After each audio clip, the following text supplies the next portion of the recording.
सो अब हम आ जाते हैं क्वेश्चन नंबर 11 पे। इसमें दे रखा है if a n denotes the nth term of this A P find the value of A30 minus A20। Basically हमारे पास यहाँ पर ए एन दे रखा है nth टर्म। सबसे पहले हम ए पी देख लेते हैं। ए पी क्या रहेगी 2, 7, 12, 17। अब इसी को देख के हम बता सकते हैं कि इसकी जो फर्स्ट टर्म है वो कितनी है, 2 है, और कॉमन डिफरेंस कितना है, वो है हमारे पास 5। ये पार्ट क्लियर हो गया।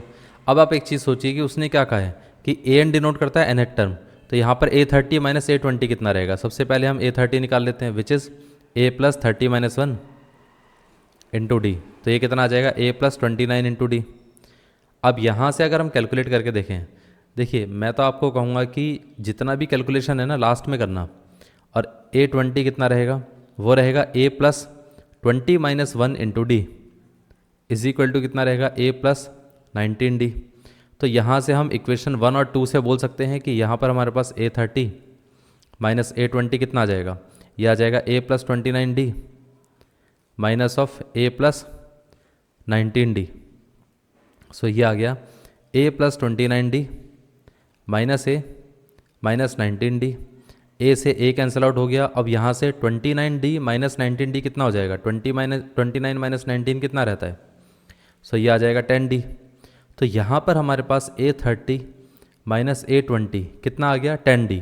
अब यहाँ पर 10 इंटू डी की वैल्यू कितनी है, 5 है। सो ये आ गया 5 इज इक्वल टू कितना आ गया, 50। ये आंसर है।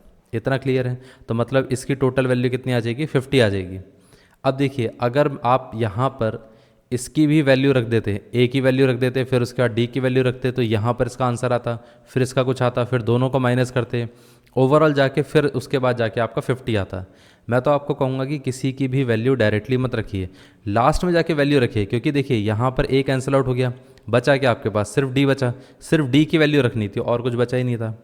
इतना क्लियर है। कई बार ऐसा होता है ये क्वेश्चन इतना ज़्यादा कॉम्प्लिकेटेड नहीं होता है, लेकिन हम धीरे धीरे सॉल्व करते करते उतना कॉम्प्लिकेटेड बना देते हैं। ये पार्ट क्लियर हो गया।